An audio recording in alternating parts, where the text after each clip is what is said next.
Hi everyone, welcome back to my channel. अगर आप channel पर नए हैं तो चैनल को सब्सक्राइब कर लीजिए, वीडियो को लाइक कर दीजिए और नोटिफिकेशन बेल आइकन को प्रेस कर दीजिए।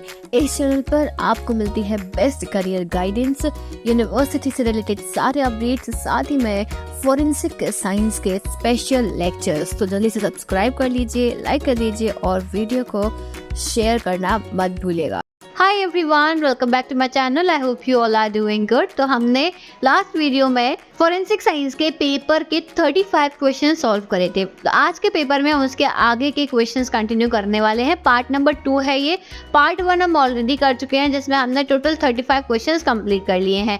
आज हम करेंगे पार्ट 2, जिसमें क्वेश्चन नंबर 36 जो है उसमें है सबसे पहले मैच द फॉलोइंग। तो यहाँ पे नार्कोटिक्स, हेलुसिनोजेंस, स्टिमुलेंट और डिप्रेसेंट। तो इनमें से यहाँ पे जो आपको ड्रग्स दी गई है, इनमें से कौन सी किस टाइप की ड्रग में आती है ये आपको यहाँ पे बताना है।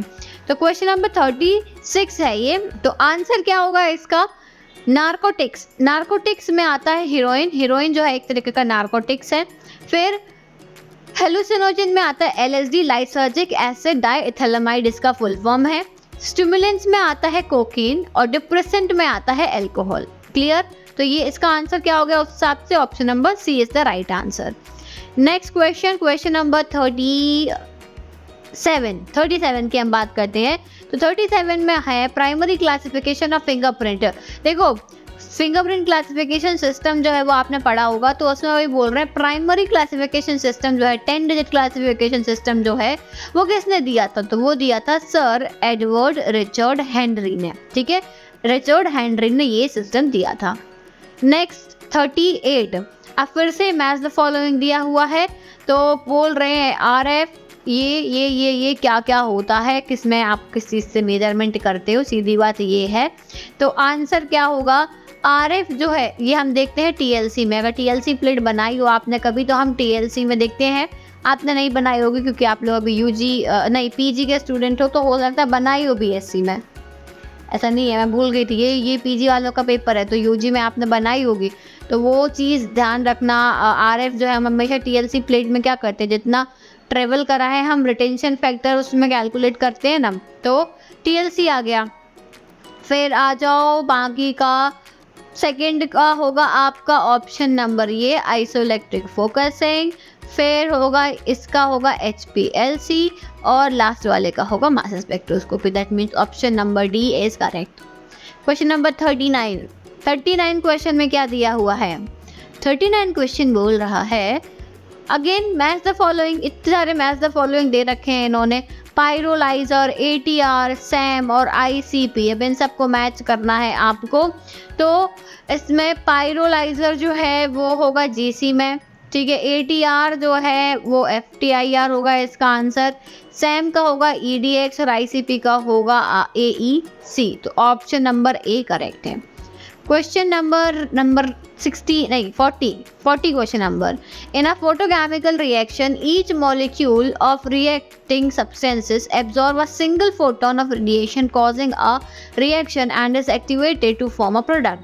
This phenomenon is called, इसको हम क्या बोलते हैं? Lambert-Beer law, Gross-Draper's law, Stroke-Einstein law या Lambert's law। क्वेश्चन नंबर 40, तो हम इसको बोलते हैं stroke Einstein law. Next question 41, arrange the following sequence, correct sequence of steps involve in crime scene investigation. Again crime scene investigation 7S rule आपको याद रखना है। 7S रूल में हम क्या करते हैं? सबसे पहले प्रोटेक्ट द क्राइम सीन, हम क्राइम सीन को प्रोटेक्ट करते हैं। फिर हम उसकी फोटोग्राफी करते हैं, जिससे कि एविडेंसेस जिस हालत में मिले हैं वो फोटोग्राफ हो जाए। फिर हम सर्च करते हैं और फिर हम कलेक्ट करते हैं। तो अब ये सीक्वेंस देख लो किस ऑप्शन में दिया हुआ है, ADCB ये दिया हुआ है। ठीक है, क्वेश्चन नंबर 41 हो गया। अब आ जाओ क्वेश्चन नंबर 42 पर आ जाओ। असर्शन रीजन दिया हुआ है 42 में। तो 42 में क्या होगा? असर्शन दिया है class characteristics help in providing a lead evidence only. Class characteristics जो होते हैं वो सिर्फ लीड एविडेंस देते हैं। और रीजन दे रखा है class characteristics are able to generate information which is highly probable to connect the victim, crime scene and perpetrator. तो क्या लगता है आपको, ये दोनों सही है? रीज़न जो है वो असर्शन की एक्सप्लेनेशन लग रहा है या नहीं लग रहा है? तो देखो दोनों सही है और जो रीज़न है वो एकदम करेक्ट एक्सप्लेनेशन दिया हुआ है असर्शन का। क्वेश्चन नंबर 43 अगेन फिर मैच द कॉलम रख दिया, देखो फिर से मैच द कॉलम दे दिया है। कंपैरिजन माइक्रोस्कोप, फ्लोरोसेंस, स्टीरियो और पोलराइजिंग। तो कंपैरिजन माइक्रोस्कोप कंपैरिजन करने के लिए होता है बुलेट का, फायर्ड बुलेट्स का, ठीक है। Fluorescence microscope Y chromatin. फिर इसके बाद में स्टीरियो माइक्रोस्कोप की बात करें तो ये sequence of interesting strokes in handwriting examination में, और पोलराइजिंग माइक्रोस्कोप सिंथेटिक फाइबर्स के लिए यूज होता है। क्लियर? तो ऑप्शन कौन सा होगा? ऑप्शन नंबर फर्स्ट जो है वो करेक्ट होगा। Question number 44 which drug is extensively use as date rape. कौन सी ड्रग का यूज करते हैं डेट रेप ड्रग में? तो फिनोथायाजीन, मॉर्फिन, पैरासिटामोल तो बिल्कुल भी यूज नहीं करते हैं, इतना तो पता ही होगा, या फिर फ्लूनिट्राजेपाम। तो देखो हमेशा जो डेट रेप ड्रग्स होती है ना वो लोराजेपाम, डायजेपाम, क्लोराजेपाम, फ्लूनिट्राजेपाम, ये सब जो डेट रेप ड्रग्स होती हैं ये होती है। तो ऑप्शन नंबर 4 जो है वो इसका करेक्ट आंसर होगा। डेट रेप ड्रग्स का मतलब क्या होता है? डेट रेप ड्रग्स वो होती है जो ड्रिंक्स वगैरह में मिला के दे दी जाती हैं। नेक्स्ट क्वेश्चन नंबर 45 जिसमें स्टेटमेंट 1 और स्टेटमेंट 2 दिया है। Here is an important evidence to establish the link between suspect and victim with the scene of crime। तो हाँ ये स्टेटमेंट बिल्कुल सही दिया हुआ है, कुछ भी गलत नहीं है। स्टेटमेंट 2 है human hair can not be differentiated from pig hair. ओहो, ये स्टेटमेंट जो है वो बिल्कुल ही गलत है। ऐसा कुछ नहीं कि हम ह्यूमन हेयर में और पिग हेयर में डिफरेंशिएट नहीं कर सकते हैं, हम बहुत आसानी से डिफरेंशिएट इसमें कर सकते हैं। तो statement 2 is completely false statement और स्टेटमेंट 1 जो है वो सही है। तो ऑप्शन नंबर 3 जो होगा वो उसका करेक्ट आंसर है। Next question 46 assertion reason. देखो असर्शन रीजन बहुत ध्यान से करके आना, इनमें गड़बड़ मत करना क्योंकि मोस्टली असर्शन रीजन और match the following he in paper में आएंगे। तो assertion is drinking methyl alcohol causes death. Methyl alcohol पीने से किसी की डेथ हो सकती है। रीजन दे रहे हैं methyl alcohol metabolizes body and it is converted into formaldehyde. क्यों डेथ होगी? क्योंकि मिथाइल अल्कोहल बॉडी में मेटाबोलाइज हो जाएगा और फॉर्मेल्डिहाइड में कन्वर्ट हो जाएगा। तो क्या ये स्टेटमेंट आपको सही लग रहा है और क्या ये रीजन असर्शन को एक्सप्लेन कर पा रहा है? तो ये आपको बताना है। तो आंसर ए जो है बिल्कुल सही है और बिल्कुल सही दिया हुआ है कि जो मिथाइल अल्कोहल है बॉडी में मेटाबोलाइज हो चुके फॉर्मेल्डिहाइड बना लेता है, इसीलिए ही मिथाइल अल्कोहल पीने से किसी की जान जा सकती है। 47 क्वेश्चन नंबर 47 जो है वो है all aldehyde and ketone give iodoform reaction और इसमें रीज़न है ग्लूकोज गिव्स आयोडोफॉर्म रिएक्शन। तो देखो यहाँ पे ग्लूकोज जो है आयोडोफॉर्म रिएक्शन नहीं देता है और all aldehyde and ketone reaction देते हैं आयोडोफॉर्म में, इसलिए ऑप्शन डी जो है वो करेक्ट होगा। क्वेश्चन नंबर 48 फिर से स्टेटमेंट दिया है ricin is a type of metal toxin and ricin is capable of stopping transcription. अब देखो रेसिन जो होता है वो मेटेलिक टॉक्सिन तो बिल्कुल भी नहीं है, ये चीज़ ध्यान रखना, मेटेलिक टॉक्सिन बिल्कुल भी नहीं है और ये ट्रांसक्रिप्शन को भी नहीं रोकता है। तो दोनों ही स्टेटमेंट गलत है, ठीक है। रिसिनस कॉम्यूनस करके एक प्लांट होता है, रिसिनस कॉम्यूनस, इस प्लांट से आपको रेसिन जो है वो मिलता है, ठीक है, which is a plant alkaloid, एक प्लांट एल्कलॉइड होता है। क्वेश्चन नंबर 49 क्वेश्चन में अगेन मैच द फॉलोइंग दिए हुए हैं। तो मरकरी, टंगस्टन, सिल्वर, गोल्ड कुछ नहीं है, इनके आपको सिंबल्स बताने हैं कि किसका कौन सा सिंबल होता है। तो इसका ऑप्शन जो है वो ये सही होगा, सी। नेक्स्ट क्वेश्चन नंबर 50 फिर से मैच द फॉलोइंग दिया है। अब आपको एलिमेंट्स बताने हैं, एस ब्लॉक के, पी ब्लॉक के, डी ब्लॉक के, एफ ब्लॉक के कौन कौन से एलिमेंट्स होते हैं और वो आपको मैच कर देना। अगर आपकी केमिस्ट्री अच्छी है तो आपसे बन जाएगा, अगर आपकी केमिस्ट्री वीक है तो आपसे नहीं बनेगा। आंसर मैं बता दे रही हूँ, आंसर होगा option number D.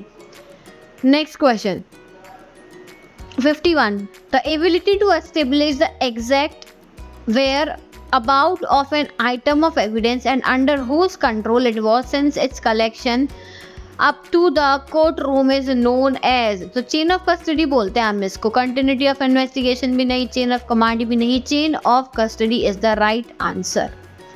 52. Indented writing, if not visible to naked eyes, may be recovered by an instrument called. Indented writing को अगर आप देखना चाहते हो, अगर naked eye से visible नहीं है, तो हम किस मशीन का यूज़ करेंगे, किस इंस्ट्रूमेंट का? तो वो है ESDA, Electrostatic Detection Apparatus. Question number 53. Which molecule will show shortest carbon hydrogen bond length? सबसे shortest carbon hydrogen bond length किस में होती है? इथेन, इथीन, मीथेन या इथाइन? तो शॉर्टेस्ट जो वो होती है इसमें होती है इथाइन में. Question number 54. Again match the column. Absorption, injection, inhalation, injection. ठीक है, तो ये कहाँ कहाँ पे होते हैं, बॉडी के किस पार्ट में होते हैं? एब्जॉर्प्शन कहाँ होगा? तो इसका क्वेश्चन नंबर कौन सा है? ये 54. ठीक है, इसका आंसर क्या होगा? Question number 54. Absorption mucous membrane में होता है. ठीक है, कहाँ होता है? म्यूकस मेम्ब्रेन में. इंजेक्शन कहाँ पे होता है? माउथ में. इनहेलेशन कैसे करोगे? नाक से करोगे ना, रेस्पिरेटरी सिस्टम. और इंजेक्ट कहाँ करोगे? बॉडी में, थ्रू निडल. तो ऑप्शन नंबर कौन सा हो गया? ये ऑप्शन ए का फोर्थ ये है. Option number 4 is the right answer. Next question number 55. Identify the correct sequence of eruption of milk teeth in humans. Exact sequence आपको बताना है ह्यूमन टीथ में इरप्शन का. ठीक है, तो इसमें सबसे पहले जो आता है, सबसे पहले क्या आता है? सबसे पहले सेंट्रल इंसिजर आएगा पहले नंबर पे. सेंट्रल इंसिजर के बाद लेटरल इंसिजर्स आते हैं, फिर इसके बाद में कैनाइन्स, फिर फर्स्ट मोलर, फिर सेकंड मोलर. ठीक है, अब सीक्वेंस देख लो, इसके हिसाब से आपको आंसर में टिक लगा देना है, तो वो होगा option D. Next question number 56 question फिर से मैच द कॉलम दे दिया. पूरे पेपर में ही मैच द कॉलम दे रखे हैं इन्होंने. अभी ये देखो यहाँ पे इन्होंने नाम दे रखे हैं और फिर आपको इनसे मैच करना है कि किसका लिंक किससे है. कार्ल लैंडस्टेनर जो है, सबसे पहले तो हमें इतना पता है कार्ल लैंडस्टेनर का जितना भी ताल्लुक है वो सीरोलॉजी से है, ब्लड से है. ठीक है, तो हमें ये पता सी का थर्ड है, तो इसमें ही देख लो सी का थर्ड होगा, तो ऑप्शन नंबर बी करेक्ट है. बाकी पे ध्यान देना भी ज़रूरी नहीं है, तो ये भी एक ट्रिक होती है. क्वेश्चन नंबर आ जाओ 57 पे. In the light of above statement दिए हुए हैं 2 statement. Choose the correct answer. Statement 1 है every contact leaves traces. Physical evidence can connect the suspect with the scene of crime. हाँ, ये तो सही बात है कि every contact leaves the trace. ये तो बिल्कुल सही है, क्योंकि जो हमारे लोकार्ड जी थे उन्होंने कहा था कि कभी भी अगर कोई कॉन्टेक्ट हुआ है तो वहाँ पे एविडेंस ज़रूर होगा. और physical evidence can connect the suspect. हाँ, बिल्कुल करेंगे, तो दोनों सही है, लेकिन ये एक्सप्लेन कुछ नहीं कर रहा है. 58 question number 58. Alger mortis are the post-mortem changes that causes the body to lose beat. फिर the rate of heat होगा, ये lose beat नहीं होगा, ये lose heat होगा. The rate of heat loss is influenced by factors such as location and size of body, victims, clothing and weight conditions. तो देखो, both assertion और reason true है और ये इसका correct explanation है.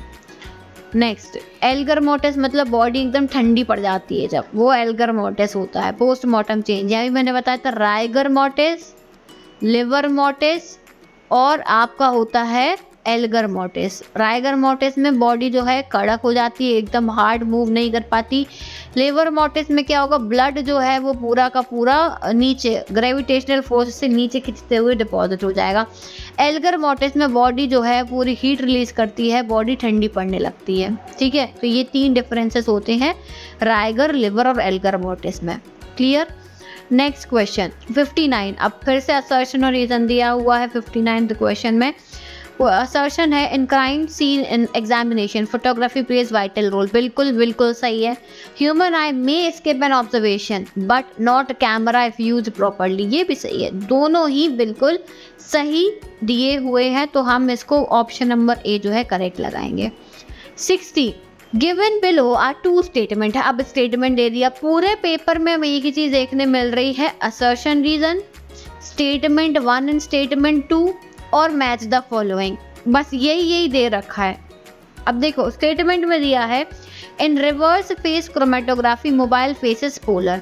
जो रिवर्स फेस फोटोग्राफी क्रोमेटोग्राफी होती है उसमें मोबाइल फेस पोलर होता है, और बोल रहे हैं स्टेशनरी फेस इज पोलर।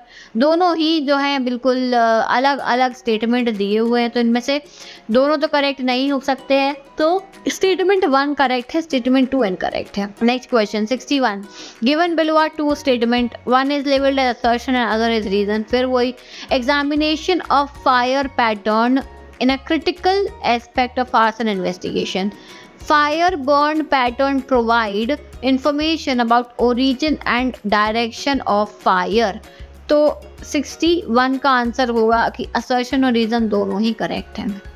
62 चलो बड़ी देर बाद एक क्वेश्चन पूछा है कम से कम, which type of isomerism is exhibited by chiral carbon. ठीक है, जो क्राइल कार्बन होता है, क्राइल कंपाउंड्स जो होते हैं उनमें किस तरीके का आइसोमेरिज्म देखने मिलता है, लिंकेज, ऑप्टिकल, कोऑर्डिनेट या सॉल्वेट, किस तरीके का आपको देखने को मिलता है। क्वेश्चन नंबर 62, तो 62 इसमें आपको जो है हमेशा ऑप्टिकल आइसोमेरिज्म देखने को मिलेगा। नेक्स्ट क्वेश्चन नंबर 63 में पूछ रहे हैं पॉलीमरेज में चेन रिएक्शन, अब मैच द फॉलोइंग दे दिया, पॉलीमरेज में chain reaction RFLP CODIS PicoGreen, इसका क्या होगा आंसर, तो वो होगा आपका option number B, that is this. A का होगा 4th, RFLP का होगा 1st, CODIS का होगा आपका यहाँ पे 2nd, और ये DNA क्वांटिफिकेशन। 63 हो गया। अब आओ क्वेश्चन नंबर 64 पे, फिर से मैच द फॉलोइंग दे रखा है, spinal poison, cardiac poison, phytotoxin, non volatile organic poison बताना है। तो क्वेश्चन नंबर 64 है ये, 64। तो देखो ध्यान रखना, spinal poison is always nux vomica, ठीक है, स्ट्रिक्निन नक्स वोमिका जो होता है वो स्पाइनल पॉइजन है, यानी ए का 4th, तो ऑप्शन यही करेक्ट आ गया, बाकी देखने की भी ज़रूरत नहीं है। नेक्स्ट क्वेश्चन 65, क्वेश्चन नंबर 65, फिर असर्शन रीजन दे रखा है जो कि काफ़ी बोरिंग होते हैं असर्शन रीजन्स, पर पूरे पेपर में यही है। असर्शन में दिया हुआ है क्वेश्चन नंबर 65, असर्शन में दिया हुआ dragon drop reagent reacts with alkaloids and benzodiazepines and give orange spot. Dragon डॉफ reagent कैसे बनाते हैं इसका मैंने वीडियो बनाया हुआ है। फिर Dragendorff reagent contain bismuth subnitrate, acetic acid and potassium iodide. तो देखो यहाँ पे दोनों ही स्टेटमेंट है तो सही, लेकिन एक दूसरे को एक्सप्लेन कुछ नहीं कर रहे हैं। नेक्स्ट क्वेश्चन, क्वेश्चन नंबर 66 में फिर से 2 स्टेटमेंट दे रखे हैं और बताने हैं आपको ये करेक्ट है या फिर नहीं है। 66 में तो diffusion of oxygen at tissue level is affected by carbon monoxide, phosphine and cyanide. फिर दिया है curate is a condition where diffusion of oxygen is affected at tissue level. तो भाई दोनों ही स्टेटमेंट जो है यहाँ पे एक दूसरे को कुछ एक्सप्लेन नहीं कर रहे हैं, पर स्टेटमेंट 1 कहीं ना कहीं सही दिया है, लेकिन statement 2 is false. Next question 67 question is statement 1, myoglobin oxygen dislocation kinetics follows hyperbolic curve. Hemoglobin oxygen dissociation kinetics follows sigmoidal curve. तो कौन सा आपको जो है सही लग रहा है, दोनों ही सही है। क्वेश्चन नंबर 68 पर आओ, which of the following help to determine the time since approximate death. time since death आप कैसे पता लगा सकते हो, तो यहाँ पे 68 में पूछ रहे हैं कि which of the following help to determine time since death. Time since death आप किससे पता लगा सकते हो, रैगर मोर्टिस, मतलब सीक्वेंस बताना होगा हमें, तो सीक्वेंस हमें बताना है। तो इसका आंसर क्या होगा, देखो सबसे पहले एल्गर मोर्टिस होता है बॉडी का ठंडा पड़ना, ठीक है, सबसे पहला चीज़ होता है वो होता है एल्गर मोर्टिस। फिर सेकेंड होगा amount of food in stomach, फिर इसके बाद में थर्ड होगा डी आपका राइगर मोर्टिस, ठीक है, तो मतलब ए बी और डी बस इतने ही होंगे और कुछ भी आपको यहाँ पे नहीं देखना है। तो ए बी और डी ऑप्शन नंबर सी इसका जो है वो करेक्ट आंसर होगा। क्वेश्चन नंबर 69 क्वेश्चन क्या है, which of the following are essential requirement to commit forgery of signature by situation. Forgery of signature by situation, तो इसका आंसर होगा model signature and practice. Signature की प्रैक्टिस कर करके आप फॉर्ज कर सकते हो सिग्नेचर को। फिर इसके बाद में जो 70 पे identify the odd one out. Odd one कौन सा है? डिस्पर्जन, रिफ्रैक्शन, रिफ्लेक्शन या डिस्टॉर्शन। तो आई थिंक इसका ऑप्शन नंबर डी होगा, which is distortion. Question number 71 question बोल रहा है which of the following is vibrational spectroscopy technique. Vibrational, atomic absorption, emission, infrared या फिर मास स्पेक्ट्रोस्कोपी। तो आंसर होगा infrared, IR spectroscopy. Question number 72 is when two set of signature superimpose exact upon the other, then which of the following type of forgery will be। देखो एक signature को दूसरे signature के ऊपर copy कर दिया जाए, ठीक है, तो सिमुलेटेड ट्रेस्ड फ्री हैंड या फॉर्जरी ऑफ इम्पर्सनेशन। तो ये होगी ट्रेस्ड फॉर्जरी, ट्रेस कर रहे हो ना, तो ट्रेस्ड फॉर्जरी होगा, ठीक है। Next question, the decipher obliterated writing, which of the following instrument is used. किस इंस्ट्रूमेंट का यूज करोगे? ऐसा VSC कंपैरिजन माइक्रोस्कोप या फिर स्टीरियो माइक्रोस्कोप। तो आप VSC का यूज करोगे। Question number 74, RAM rod, chamber marks, rifling marks और चोकिंग ऑफ बैरल। तो अब आपको अगेन यहाँ पे जो है मैथ्स कॉलम दिए हुए हैं, तो इसका जो आंसर होगा वो होगा आपका ए का जो है रैम रॉड मजल लोडर में होती है। चैम्बर मार्कर्स जो है वो fired cartridge, rifling marks fired bullet और choking of barrel shotgun. Clear है? तो ऑप्शन देख लो कौन सा होगा, ये सी ऑप्शन होगा correct answer. Question number 75 question में है arrange the correct step involve in organic extraction method of DNA isolation. Correct step लगाना है तो सबसे पहले सेल लाइसिस होगा, ये सबसे पहले होगा, बाद में एक्सट्रैक्शन ऑफ ऑर्गेनिक सॉल्वेंट्स, फिर हम करेंगे DNA प्रेसिपिटेशन, इसके बाद में हम DNA प्रेसिपिटेशन के बाद में ड्राइंग करेंगे और फिर हम क्वांटिफिकेशन करेंगे। तो option number 1 is the correct answer. Clear है? तो ये इतने क्वेश्चंस थे, पूरे कंप्लीट मैंने करा दिए हैं। 75 क्वेश्चंस जो हैं वो फॉरेंसिक साइंस के आते हैं आपके पेपर में। बाकी के 25 क्वेश्चंस जो होंगे वो आपके GK के, इंग्लिश के, रीजनिंग के, ये सब रहेंगे। तो मेन 75 क्वेश्चंस मैंने आपको सॉल्व करा दिए हैं। तो आई होप कि आपको ये वीडियो पसंद आया होगा। अगर पसंद आए तो लाइक करना और कमेंट सेक्शन में आप अपने डाउट मुझसे पूछ सकते हो। So thank you so much for watching this video. I see you soon in the next video. Till then take care, bye bye.